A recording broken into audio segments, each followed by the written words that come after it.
औज़ुबिल्लाहिमिनश्शैतानिर्रजीम बिस्मिल्लाहिर्रहमानिर्रहीम। अस्सलाम वालेकुम viewers and welcome to MCQs hub.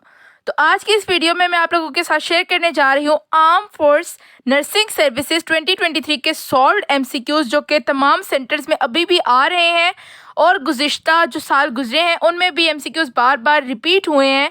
तो इसका मतलब है कि बहुत ही ज़्यादा इंपॉर्टेंट MCQs इस सीरीज़ में मैं आप लोगों के साथ शेयर कर रही हूँ। अगर आप लोगों ने पिछले 3 पार्ट्स नहीं देखे तो पहले जाके वो देख लें, इंशाल्लाह बहुत ही ज़्यादा फ़ायदेमंद है आप लोगों के लिए। और अगर आप इन MCQs को प्रिपेयर कर लेते तो इंशाल्लाह आप लोगों का टेस्ट A1 हो जाएगा। सो टाइम को ज़ाया किए बगैर वीडियो को स्टार्ट करते हैं। सबसे पहला MCQs है आप लोगों के पास, uric acid is main excretory product in. तो uric acid excretory product main किस स्पीशी में है? तो वो है इंसेक्ट्स में। नेक्स्ट आप लोगों के पास elements at the same position in periodic table are. तो वो एलिमेंट्स जो पीरियोडिक टेबल में सेम पोजीशन रखते हैं, जिनका एटॉमिक नंबर भी एडिशनली मैं आपको बता रहा हूँ एटॉमिक नंबर भी उनका सेम होता है, तो उन्हें हम क्या कहते हैं? आइसोटोप्स। लाइक हाइड्रोजन के हमारे पास 3 आइसोटोप्स हैं, protium, deuterium and tritium.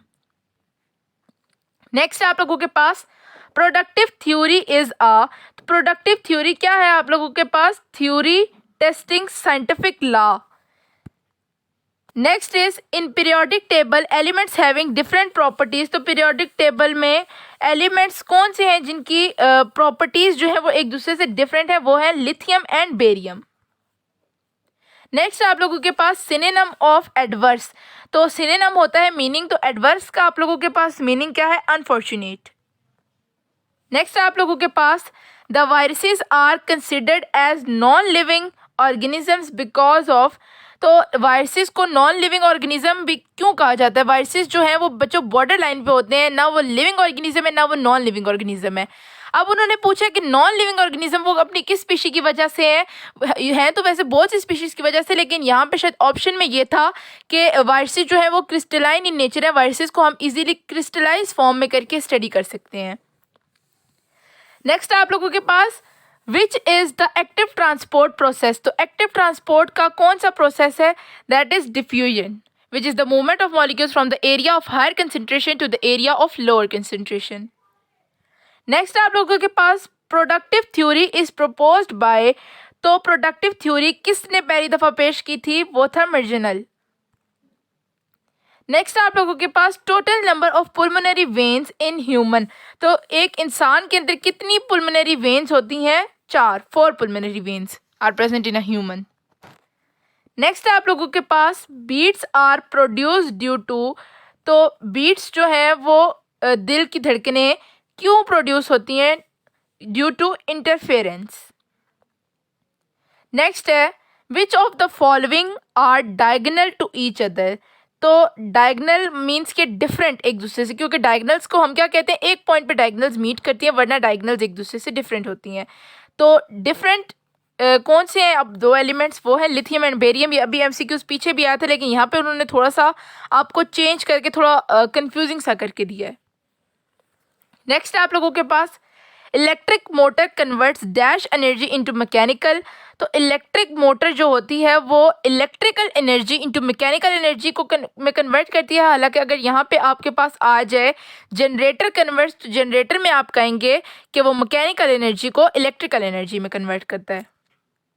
Next है heat is produced in which process. तो हीट जो है वो कौन से प्रोसेस में प्रोड्यूस्ड होती है? हीट प्रोड्यूस होती है ड्यू टू ग्लाइकोलिसिस। नेक्स्ट है opposite meaning of word sharpened. तो शार्पेंड का ऑपोजिट मीनिंग आपने बताना है, वो क्या है? ब्लंट। नेक्स्ट है the unit of force constant is.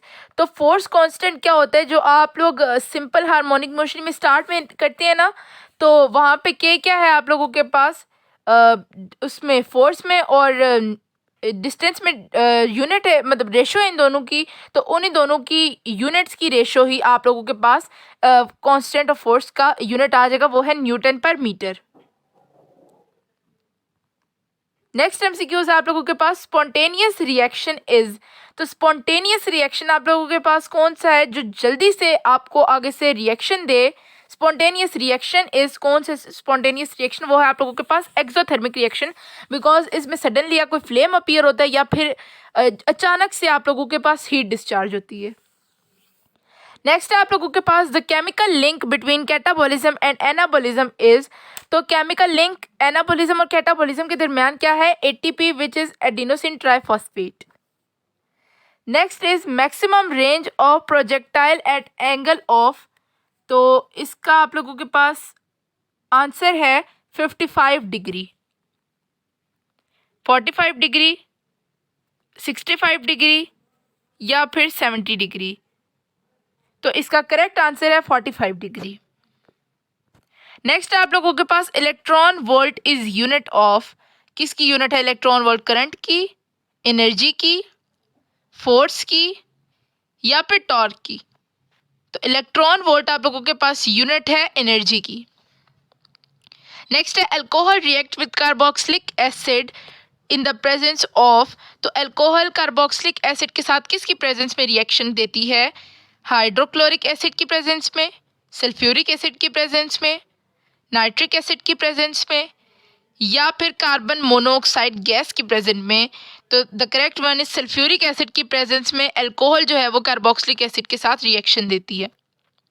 तो ये एमसीक्यूज है आप लोगों के पास 2 + 2 divided by 2 is equals to. तो 2 + 2 को अगर हम आपस में 2 और 2 को ऐड करें, उसे हम 2 से डिवाइड करें तो क्या आंसर आएगा? ये आप लोग डिमास रूल के अकॉर्डिंग करेंगे, जिसमें डिवीजन पहले होती है एंड मल्टीप्लिकेशन और फिर होती है, फिर एडिशन होती है एंड देन सब्ट्रैक्शन होती है। तो 2 + 2 divided by 2 is equals to 3।